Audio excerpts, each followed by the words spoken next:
திமுக கூட்டணியில் மதுரை தெற்கு சட்டசபை தொகுதியில் மதிமுக வேட்பாளர் பூமிநாதன் எம்எல்ஏ உதயசூரியன் சின்னத்தில் போட்டியிடுகிறார். தேர்தல் பிரச்சாரம் இறுதி கட்டத்தை எட்டியுள்ள நிலையில் அவர் இன்று அனல் பறக்கும் பிரச்சாரத்தில் ஈடுபட்டார். இறுதிக்கட்ட பிரச்சாரத்திற்கு இடையே தினமலர் நியூஸ் சேனலுக்கு அவர் சிறப்பு பேட்டி அளித்தார். தமிழக சட்டமன்ற தேர்தல் ஒரு பரபரப்பான இறுதி கட்டத்தை எட்டியிருக்கிறது. நாளை தேர்தல் பரப்புரைக்கான இறுதி நாள். இன்று சட்டமன்ற தொகுதியில் போட்டியிடக்கூடிய வேட்பாளர்கள் தங்களுடைய இறுதிக்கட்ட வாக்கு சேகரிப்பில் தொடர்ச்சியாக ஈடுபட்டு கொண்டிருக்கிறார்கள். மதுரை தெற்கு தொகுதியின் சார்பில் போட்டியிடக்கூடிய மதிமுக கட்சியின் சார்பில் போட்டியிடக்கூடிய பூமிநாதன் அவர்கள் நம்மிடையே இணைந்திருக்கிறார். அவரிடம் பல்வேறு கேள்விகளை எழுப்ப இருக்கிறோம். சார் வணக்கம். சார் வணக்கம் சார். தெற்கு தொகுதியில் இரண்டாவது முறையாக போட்டி போடுறீங்க. உதயசூரியன் சின்னத்தில் போட்டிடுறீங்க. தொகுதி நிலவரம் எப்படி இருக்கு? ஏன்னா நாளைக்கு தான் இறுதி வாக்கு சேகரிக்கக்கூடிய நாள். தொகுதி இது 5வது முறையாக போட்டிடுறேன். 3 முறை தோற்றுருக்கேன். ஒரு தரம் 52 ஓட்டில் தோற்றுருக்கேன். இப்போ 2021 ஜெயித்தேன். இப்போ 2வது முறையாக வெற்றி வாய்ப்பு பிரகாசமாக இருக்குது. அது காரணம் இன்னைக்கு முதலமைச்சர் பல்வேறு திட்டங்கள் கொண்டு வந்தாலும் மக்கள் மத்தியில் பெண்கள்லாம் ரொம்ப மகிழ்ச்சியாக இருக்கு. மற்றவங்கெல்லாம் வேனில் ஜீப்பில் போய் ஓட்டு கேட்பாங்க. நான் ஒவ்வொரு வாக்காளரையும் கம்ப்ளீட்டாக 1,72,3000 வாக்காளர்களையும் நேரடியாக நான் சந்திச்சிருக்கிறேன். அந்த அளவில் நீங்கள் பார்த்தீங்கன்னா இந்த ஓட்டம் அதிகமான ஓட்டில் வெற்றி பெறுவங்கிற நம்பிக்கை இருக்குது. நிறைய சர்வீஸ் பண்ணியிருக்கேன். பட்டம் 60 வருஷம் 70 வருஷம் வாங்க முடியாத பட்டாவை காமராஜபுரம் இந்த மாதிரி அனுப்பாடி இந்த மாதிரி நம்ம இந்திரா நகர் நம்ம கீழ்மார காலனி இப்படி பல்வேறு ஏரியாவில் பட்டம் வாங்க முடியாத இன்னைக்கு குடிசை மாற்று வாரியத்தில் வாழ்விட மேம்பாட்டு வாரியத்தில் சிஎம்கிட்ட சொல்லி ஜீவா வங்கியால் நடந்துக்கிட்டு இருக்கு. இன்னும் கொஞ்சம் வர வேண்டியது இருக்கு. அதே மாதிரி நம்ம டிஎம்எஸ்க்கு போன வட்டம் செலவு வைப்பதுக்கு முயற்சி பண்ணுவேன்னு சொன்னேன். இன்னைக்கு முயற்சி பண்ணி அதில் வெற்றி பெற்றிருக்கேன். சிஎம்ஐ நேரடியாக கூட்டு திறக்க வச்சிருக்கேன். பந்தடி ஏரியாவில் கிட்டத்தட்ட பட்டா இல்லை. அந்த பட்டாக்களையும் ஏற்பாடு பண்ணி ஜீவோ நிலையில் கொண்டு இருக்கேன். ஆட்சிக்கு வந்தோன்னா ஜீவோ போடுறது அந்த நிலையை கொண்டு வந்தேன். இப்படி பல்வேறு திட்டங்கள் மக்கள் பணியில் செஞ்சுருக்கிறேன். முதலமைச்சருடைய திட்டங்கள் மக்களுக்கு நல்ல ரீச் ஆகிருக்கு. 2வது 5 ஆண்டுகளில் நிரம்ப பணியில் செஞ்சதில் மக்கள் குறையில்லாமல் ஒரு 95% நான் ஓட்டு கேட்குறேன் போகின்ற பொழுது அந்த மக்கள் மிக மகிழ்ச்சியோடு வாக்களிக்கிறோம் இருக்கிறாங்க. போன வட்டம் 6000 சில ஓட்டெலாம் ஜெயிச்சேன். இந்த வட்டம் குறைஞ்ச 26 ஓட்டில் ஜெயிப்போங்கிற நம்பிக்கை இருக்கு. இந்த எலெக்ஷன்லையும் ஒவ்வொரு வீடு வீடாக சந்திச்சோம். கேட்டதில் இத்தனை எலெக்ஷனில் இருந்த விட இந்த எலெக்ஷனில் அபாரமான மகிழ்ச்சியோடு எனக்கு வாக்களிப்பதாக அனைத்து மக்களும் சொல்லியிருக்கிறாங்க. 2வது எந்த பொதுமக்கள்கிட்டையும் இவ்வளவு சர்வீஸ் பண்ணியிருக்கேன். யார்கிட்டையும் எந்த எதிர்பார்ப்பு இல்லாமல் செஞ்சது மக்கள் மத்தியில் ஒரு நல்ல ரீச் ஆயிரு. இன்னைக்கு தெரியாத ஒரு அம்மா முத்தீஸ்வரர் கோயில் இந்த கும்பாபிஷேகம் நம்ம அசம்பிளில் சொல்லித்தான் நடத்தணும். திருவாப்புடையார் கோயில் கும்பாபிஷேகம் அசம்பிளில் பேசி அங்கேயே அறிவிச்ச அமைச்சர் அந்த கும்பாபிஷேகம் நடத்தணும். சுற்றி வர தேர் கிட்டத்தட்ட 20-30 ஆண்டு காலமாக சுற்றி தேர் வர வேண்டியது வராமல் இருந்ததா. இந்த வட்டம் நம்ம இந்த தேரை நம்ம ஆட்சிக்கு வந்த 4 பக்கமும் நம்ம பண்ணி ரோடு போட்டு அந்த இது திறந்து இப்போ ஒவ்வொரு நல்ல தேர் சுற்றி வர அளவுக்கு கொண்டு வருகிறேன். அந்த தெப்பத்தை சீரமைக்கிறதுக்கு நான் அமைச்சர் மூர்த்தி எல்லாரும் போய் இப்போ தாழிக்கல் நாட்டி அந்த வேலையும் நடந்து கொண்டிருக்கு. அன்னைக்கு முத்தியதனிய பொதுவாக யாருன்னே தெரியாது ஒரு அம்மா கோயிலில் ஒரு பெரியம்மா சாமி முட்டிருக்க சாமி கும்பிட்டு அவங்க வந்து ஐயா ஈஸ்வரா பூமிநாதன் வெற்றி பெறணும் அப்படின்னு கும்பிட்டுருக்காங்க. எனக்கு யாருன்னு தெரியாது. அங்கே இருக்கிற ஒரு அதிகாரி அவரும் போய் சாமி கும்பிட்டுருக்காரு. என்னம்மா அந்த மாதிரி பூமிநாதன் ஜெயிக்கணும்னு சொல்லல, என்ன உங்களுக்கு சொந்தமா அப்படின்னு கேட்டிருக்காரு. இல்லை எனக்கு சொந்தம் இல்லையா, அவர் யாருன்னே தெரியாது. நான் ஒன்றா ஆஃபீஸுக்கு போனேன் முதியோர் பென்ஷனுக்கு. எப்போவுமே வாசலை திறந்து வச்சு நான் வாசலில் போனோம்னே நேராக கூப்பிட்டு அவர் வந்து என்னைய ஒரு ஆளை போட்டு அனுப்பிச்சு எனக்கு இப்போ மாதம் பணம் வருது, இப்படிப்பட்ட எம்எல்ஏ ஜெயிக்கணும்னா நான் வந்து சாமி கும்பிட்றேனியா அப்படின்ட்டு. ஆனால் எனக்கு யாருன்னு தெரியாது. அதை வந்து ஒரு அதிகாரி பின்னாடி அவரும் சாமி கும்பிட்டு எனக்கு அங்கேருந்து ஃபோன் பண்ணார். ஏன்னா இந்த அளவுக்கு மக்கள் மத்தியில் ரீச் ஆகிறதுக்கு காரணம் நான் எதிர்பாராமல் இந்த 5 ஆண்டு காலம் பணி ஒரு சர்வீஸாக. பதவிங்கிறது வந்து நீ உங்களுக்கு தெரியும், பதவி வச்சு தவறான எதுக்கு யூஸ் பண்ணாமல் இந்த மக்கள் பணிக்காக தொடர்ந்து நான் பணியாற்றினது வந்து இந்த தேர்தலில் வந்து நிச்சயமாக மிகப்பெரிய வெற்றியை கொடுக்கும். எனக்கு வந்து 5வது முறையாக எங்கள் தலைவர் இந்த தொகுதியை பெற்றிருந்திருக்காரு. 2வது முறையாக திராவிட முன்னேற்ற கழகத்துடைய கூட்டணியில் முதலமைச்சர் தலைவர் ஸ்டாலின் அவர்கள் வந்து இந்த தொகுதியை ஒதுக்கி கொடுத்து என்னை வாழ்த்தி அனுப்பினார். அந்த போட்டோவை பாருங்க, இந்த போட்டோவை பார்க்கணும். கையை பிடிச்சு அவர் பூமியுடைய ரிசல்ட் வந்து எல்லாத்துலேயுமே பெற்றா இருக்குன்னு. எங்கள் ஆளுங்க 10 பேர் சீட்டு கேட்டாங்க, 10 பேருக்கு பூமிநாதனுக்கு கொடுங்கன்னு சொல்லிட்டு போயிருக்காங்க. 234 தொகுதியில் இப்படி சொல்ல நிகழ்ந்துட்டேன்னு அப்படின்னு தலைவரை பாராட்டினார். அதுக்கு காரணம் என்னுடைய உழைப்பு. நான் தொடர்ந்து மக்கள் பணி, எனக்கு அந்த மக்கள் பணியை விட வேறு எந்த வேலையும் பார்க்கறது இல்லை. அந்த 5 வருஷத்தில் சர்வீஸ். நீங்கள் ஒரு பதவிக்கு வந்த பின்பு அவர்கள் எப்படி இருக்கிறாங்கிற மக்கள் வந்து பார்க்குறாங்க.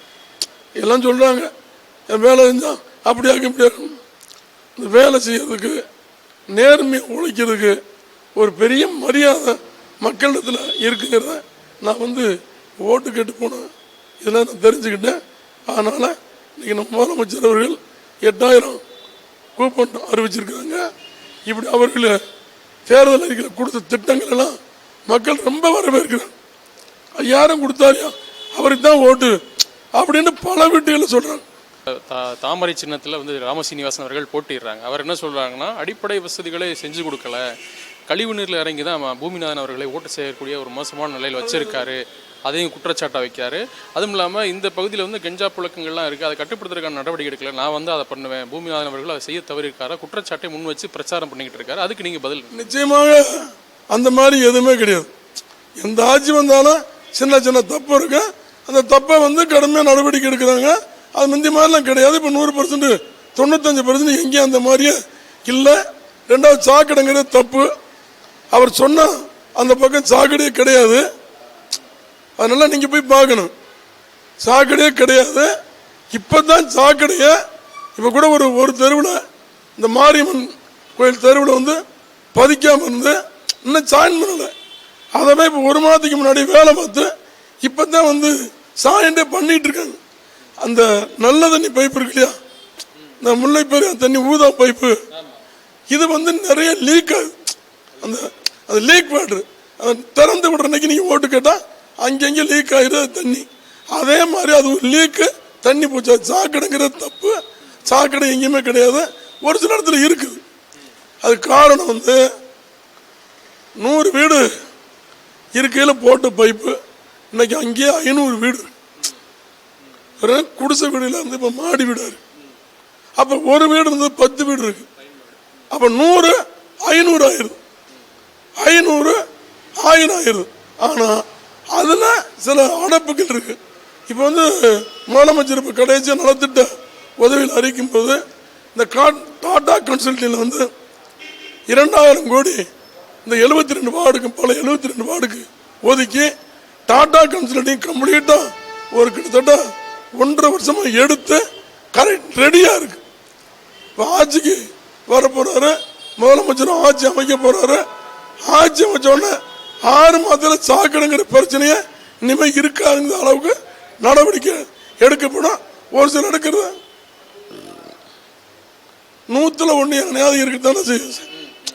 நீங்க ஒரு வீடு இருக்கு, அந்த வீட்டை சுத்தம் பண்ணி கழுவி விட்டா கூட அந்த தண்ணி நிறைய ஊத்திட்டா அந்த பைப்பு இருந்து லீக் ஆயிடுது. அந்த மாதிரி 100 வீடு இருக்க இடத்துல 500 வீடு இருந்து ஒரே நேரத்தில் எல்லா தண்ணியும் வந்துச்சுன்னா இந்த சாக்கடை ஒரு சில இடத்துக்கு கசியறதுக்கு காரணமே இந்த புழு பைப்பில் ஒரு தண்ணி கசிஞ்சு ஓவர் ஆகி அதை அடைக்கிறதுக்கு சில இடத்துல பைப்பை இதா இல்லாம இருக்கு. இப்பதான் லீக்கு டெஸ்ட் பண்ணிட்டு இருக்காங்க. அது திறந்து விட்டு தன்னால ஓடிடுது. இது எல்லாம் ஓடுறதுனால தண்ணி கொஞ்சம் கலந்து ஓடிடுது. சாக்கடை எங்கேயுமே இல்லை. நீங்க பார்த்துருக்கலாம், 10 வருஷத்துக்கு முன்னாடி இருந்த ரோடு இந்த 5 வருஷத்துல நான் வந்து எத்தனை தரம் போட்டிருக்கேன். இன்னைக்கு நீங்க நேரா அந்த நேஷனல் ஹைவேஸ் நீங்க பார்க்கலாம், நெல்லுப்பேட்டில் இந்த ரோடை பார்க்கலாம். இப்போ கோரிப்பாளத்தில் பாலம் கட்டியிருக்கு, நம்ம கோரிக்கை தான். இப்போ இதான் ஓப்பலா படிப்போம் தர பாலம் கட்டியிருக்கு. மாரியம்மன் பக்கத்தை சுற்றி லைட் போட்டிருக்கு. 2,02,16,00,000 உடனே நான் கொடுத்த கோரிக்கையை ஏற்று அசம்பிளில் அறிவிச்சார். அந்த வீடியோ கூட போட்டிருக்கிறேன். அந்த மாதிரி பண்ணியிருக்கேன். நம்ம பாடுறங்க வரத்தில் 3.5 கோடி 3.5 கோடியில் ரெனோவேஷன் பண்ணி அந்த ஆஸ்பத்திரி வந்து இன்னைக்கு இப்போ மாமா இருக்கு. கண்டடி ஆஸ்பத்திரி ஒரு பெரிய ஒரு பிரசவ ஆஸ்பத்திரி, நிறைய பிரசவம். அந்த ஆஸ்பத்திரியை 1.25 கோடியில் புதுசாக கட்டி திறந்துருக்கு. பெரிய ஆஸ்பத்திரியில் இப்போ நம்ம வந்த முன்னாடி தான் சைக்கா பண்ணி 400 கோடியில் அங்கே வந்து ஒரு காத்திருப்பு வரும். இதை வந்து 60 லட்ச ரூபா நான் கட்டி கொடுத்துருக்கிறேன். நம்ம பண்டில் நீங்கள் பார்த்தீங்கன்னா என் பண்டில் வந்து 99% வெறும் கட்டடம் தான். ரேஷன் கடை, ஸ்கூலு, சென்னையில் 40 லட்ச ரூபாய்க்கு ஸ்கூலில் பிள்ளைங்க கட்டி கொடுத்துருக்கேன். 95 வருஷமாக வில்லாவரத்தில் 95 வருஷமாக வாடகை கட்டடத்தில் இருந்தேன். மாநகராட்சி ஸ்கூலு இடியிற தருவாயில் இருக்கு. 95 வருஷமா அதுக்கு ஒரு இடத்த கண்டுபிடிச்சு ஒரு 48 சென்ட் ஒரு இடத்துல இருந்துச்சு. அது 50 வருஷமா ஒருத்தர் ஆக்கிரம் பண்ணி பெரிய தென்னந்தோப்பெல்லாம் வச்சிருந்ததை கண்டுபிடிச்சு அவர்கிட்ட பேசி ஒரு 8 சென்ட் அவங்களுக்கு வாங்கி கொடுத்துட்டு ஒதுக்கிட்டு 40 சென்ட்ல இப்போ 3.5 கோடியில் பில்டிங் ஆரம்பிச்சு இப்போ கட்டணம் நடந்துகிட்டு இருக்கு. இப்படி பார்த்து என்னெல்லாம் இந்த தொகுதி மக்களுக்கு தேவையோ அத்தனை நான் வந்து செஞ்சிருக்கிறேன். இப்போ புதுசாக ஒரு கட்சி வந்திருக்காங்க, விஜயோட கட்சி வந்திருக்காங்க, அதே மாதிரி நாம் தமிழர்னு இருக்காங்க. அவங்க 2 வேட்பாளருமே பார்த்தீங்கன்னா சௌராஷ்டிரா பின்புலத்தை சார்ந்த வேட்பாளர்கள். இந்த தொகுதியில் பார்க்கும்போது ஒரு 50,000 வாக்காளர்கள் அவங்க இருக்காங்க. ஸோ அவங்க அந்த அடிப்படையில் உங்களுக்கான வாக்குகள் ஏன்னா அவங்க என்ன சொல்கிறாங்கன்னா பாஜக வந்து சௌராஷ்டிரா மக்களுக்கு அந்த காசி தமிழ் சங்கம் உள்ளிட்ட பல்வேறு விஷயங்கள் செஞ்சுருக்கோம், அதனால் எங்களுக்கு வந்து அவங்களோட ஆதரவு நிறையா இருக்கும், ஸோ அது வந்து வெற்றி வாய்ப்புக்கு உதவும் அப்படின்னு சொல்கிறாங்க. நீங்கள் எப்படி பார்க்குறீங்கன்னா அந்த மூன்று பேருமே அந்த வாக்குகளை பிரிக்கும்போது உங்களுக்கான வெற்றி வாய்ப்பு வந்து எந்த அளவுக்கு இருக்குமா தெரியும்? மூன்று பேரோட சௌராஷ்டிரா மக்கள் இன்றைக்கு பூமிநாதனுக்கு வந்து நிச்சயமாக அதிகமான வாக்களிப்பாங்கன்னு நான் நம்புகிறேன். நான் வந்து நேரடியாக ஒவ்வொருத்தையும் செஞ்சுக்கிறேன். சொன்னேனே இந்த மஞ்சனக்கார பந்தடி ஏரியாவில் அந்த சங்கத்துக்காரவில் 3 தரம் 4 தரம் நானே அழைச்சிட்டு போய் சென்னை கூட்டு போய் செக்ரட்டரியை பார்த்து சீஃப் செக்ரட்டரியை பார்த்து சிஎம்கிட்ட பல தரம் நானே பெட்டிஷன் கொடுத்து இன்னைக்கு பட்டாவுக்கு பல பேருக்கு இல்லாத பட்டாக்களை இப்போ நோட்டீஸ் அனுப்பிச்சிருக்காங்க. பட்டா வாங்கிக்க சொல்லி அனுப்பிச்சிருக்காங்க. கொஞ்சம் மட்டும் ஒரு சீவா வர வேண்டியிருக்கு. அது வந்து குத்தகன்னு இருந்தது, யார் கொடுத்தான்னு தெரியல. 1955 குத்தகை வந்து 95 வருஷம் முடிஞ்சு ஒரு சீவா போட்டிருக்காங்க. இப்போ அந்த சீவாப்படி நம்ம பட்டா கேட்குறோம். இவத்து பேரும் பட்டா இல்லை. இப்போ வந்து பட்டா இல்லாட்ட நீங்கள் வந்து பிளான் பாஸ் பண்ண முடியல, பேர் மாற்ற முடியல, இப்படி பல சிக்கல்னால அவங்க ரொம்ப ஒரியா இருந்தாங்க.